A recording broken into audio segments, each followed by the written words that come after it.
It's October, everyone, and you know what that means. Pumpkin spice coffee at Starbucks. It's not really fall until they roll that out. Yeah, pumpkin spice. Everyone always makes that joke, so I figured I would too.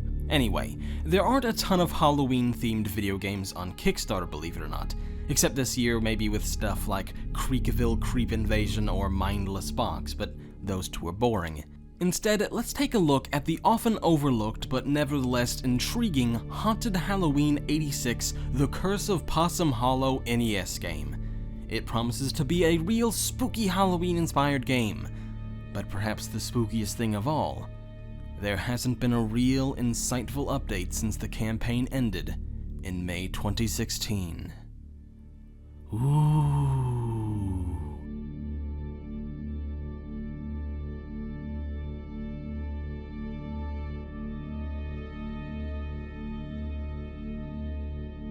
Unfortunately, Haunted Halloween has missed its projected release date of 1986, so I'm going to have to be a little harsh on it, especially since it's collected over $26,000.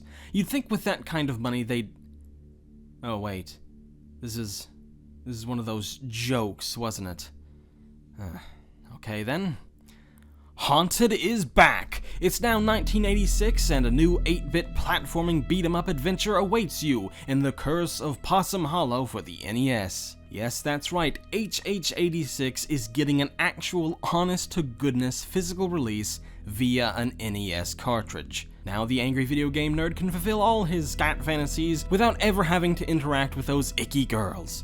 Although it will of course get a digital download version as well, and a Wii U version, interestingly. What you may not know about this game is that it's actually a sequel. The prior game was, get this, Haunted Halloween 85. The Kickstarter page actually opens by talking about this previous game. Although, get ready because this is somewhat of a theme of the entire Kickstarter. Last year, we experienced the gripping tale of Donnie Johnston in the smash hit Haunted Halloween 85 for the Nintendo Entertainment System. We watched on as he fearlessly battled his way through the town of Possum Hollow on Halloween night. Donnie punched his way through grotty zombies, ghoulish ghosts, and killer crows to destroy the evil presence that was haunting his town. This epic story of heroism was told near and far. Which then transitions nicely to talk about the game they're, actually asking money for. Join us as we are taken back to Possum Hollow for an all-new adventure in this thrilling sequel. This year, Donnie will have some new friends to help him along the way, and it's a good thing too, because Harry is back with a vengeance, and there's no way that Donnie alone can stop him. Prepare to have your mind melted by the most radical game you've ever played. So who is this us? Chances are it's a developer you're unfamiliar with, because this is one of those small developers who makes games purely for the love of game development rather than making a ton of cash. That's the impression I get anyway. They're called Retrotainment, based in Pennsylvania, and the Kickstarter was created by Gregory Caldwell. There isn't a ton of info available on these developers other than the promos and stuff of their previous game, and they don't seem to have a lot of projects going on either. In fact, it's only Haunted Halloween 86. That's what kind of gives me the idea that they're in this for the love of it more so than anything else. They don't seem like experts on social media or anything like that, and they just seem busy making games and attending game trading shows and such. Their Facebook page suggests they run an independent gaming store as well, maybe? Well, there is a bit of info on the team on the Kickstarter page itself, though.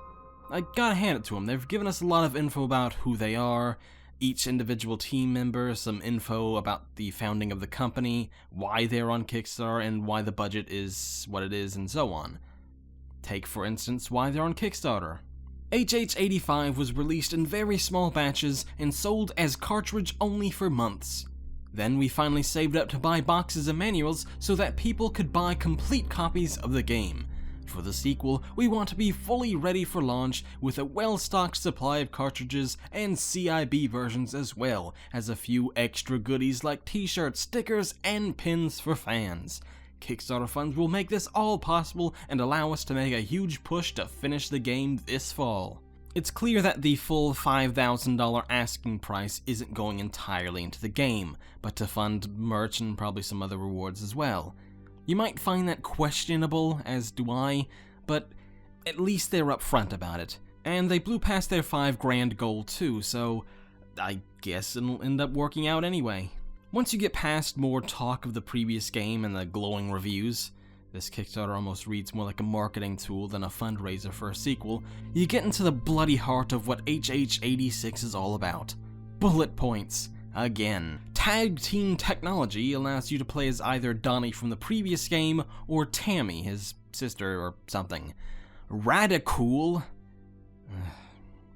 New moves offer bitchin' new abilities, like literally being able to kick bad guys in the ass.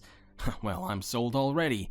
An expanded storyline, which isn't something you'd expect from an NES game, will take you to new locations and require you to gather clues about who's attacking you and why. And there are a whole bunch of other things you'd expect from a sequel, like new environments, enemies, music, etc., etc. Oh, and also apparently revolutionary graphics, though I'm guessing that's another joke. This is where I normally point out that there's nothing revolutionary about 8-bit graphics, and that they're grotesquely overused by indies these days. But I have to give Retrotainment credit here, this game does genuinely look great considering it's supposed to run on an NES. In the video and screenshots provided, you can see it almost looks like a Super Nintendo game thanks to the level of detail, the layers of the backgrounds, the colors, and the lighting. You see this a lot with retro games these days made for old consoles. Modern methods of development and having time to painstakingly create each sprite by hand really allows developers to get the most out of these classic consoles. And these developers are probably doing it out of passion rather than trying to make some big hit game anyway. What other explanation can you come up with for someone making an NES game in this day and age? For once, it makes sense that they'd go this route. They just want to see more NES games, and they love the NES. There, you have my blessing, Retrotainment. I'm sure you were kept up at nights wondering if you were ever going to get that. Beyond the gameplay section is where Retrotainment talked about themselves as developers, and then the stretch goals. It seems they were prepared for blowing past the goal like they did, because they have a stretch goal all the way up to 25,000, which is for Famicom cartridges. That's the Japanese version of the NES, by the way. It's interesting that the PC version was a stretch goal at over 12,000, but if their true goal all along was to make an NES game, I guess it does make sense. They've even offered a Wii U version at 20k, just for the extra authenticity of sticking with Nintendo and all that, I guess. The risks and challenges section is well written as well. They've stuck in yet another reference to Haunted Halloween 85, which is getting more than a little annoying at this point, but they do let you know the, risks and challenges that face them in development. They talk about how the first game has given them experience in development and distribution, how their supply line is ready, and how they constantly test games before they release.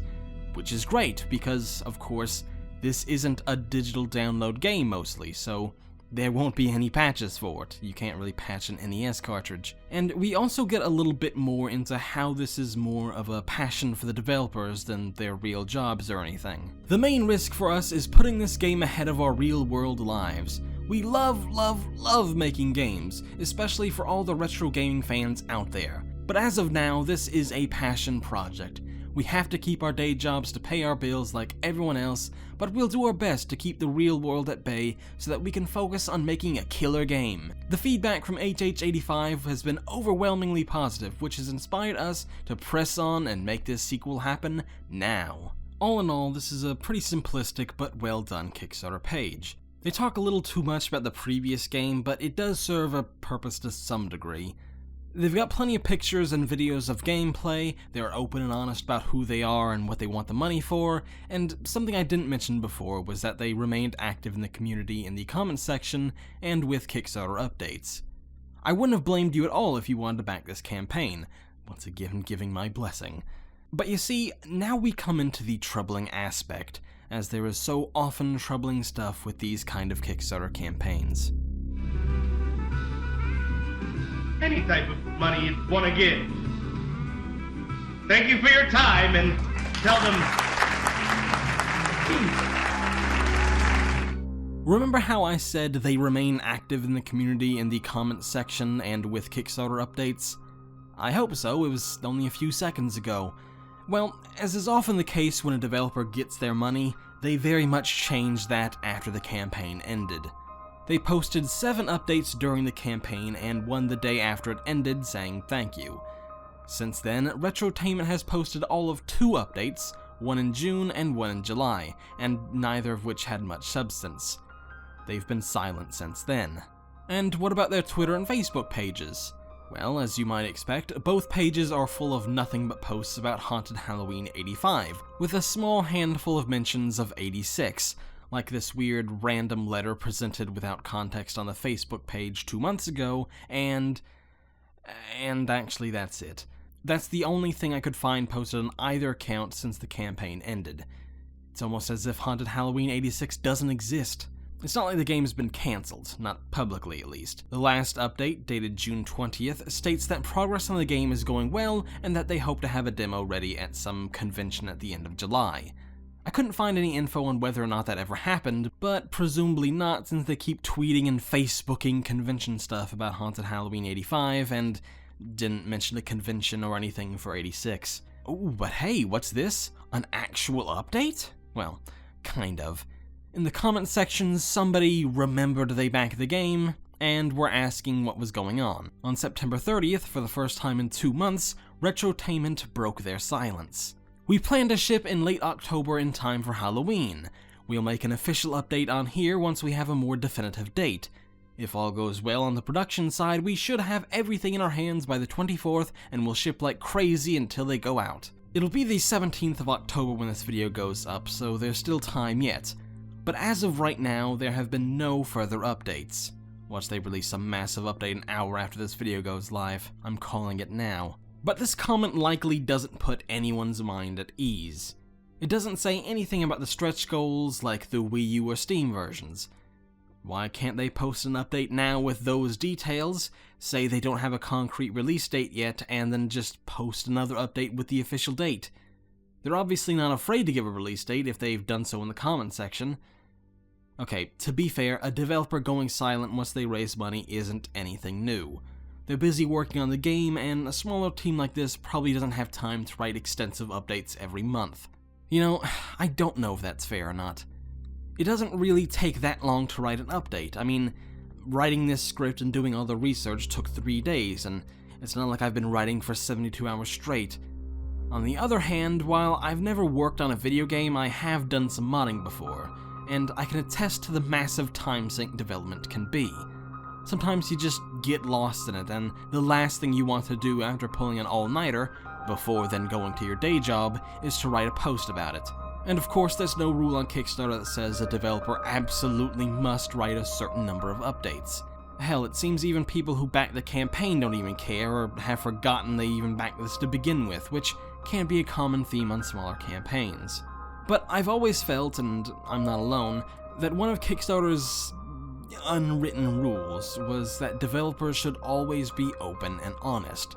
They should always post at least one update a month, if for nothing else than to show that they're still working on the game and haven't taken the money and run. Not updating the Kickstarter is one thing. Developers do it all the time, unfortunately. But to post nothing on Twitter or Facebook? Nothing at all?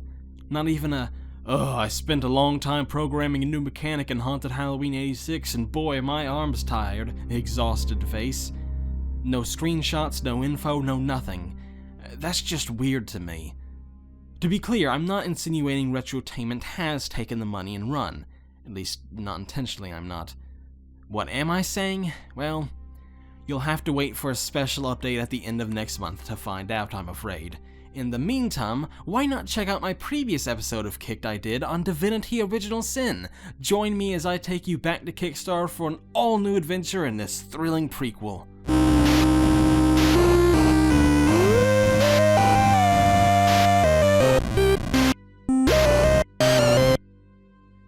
You know, people say I'm always harsh on campaigns, and they're right. I just think we should hold these developers to a higher standard. Backers take huge risks giving these people money for a game that hasn't even started development yet, and I think the least a developer could do was to take an hour or two a day and give these people an update. Like I said, Retrotainment are experienced developers, and the game does look fun, but they haven't handled the post-campaign stuff well. If you want to see how to handle post-successful campaign better, why not throw some money in the direction of Cliqist Patreon page? We have all kinds of behind-the-scenes stuff, and it pays our bills, and it... Wait, where are you going? Guys, where are you going? I didn't tell you to like and subscribe the video yet. What about sharing to your friends? I need validation. Come back, please.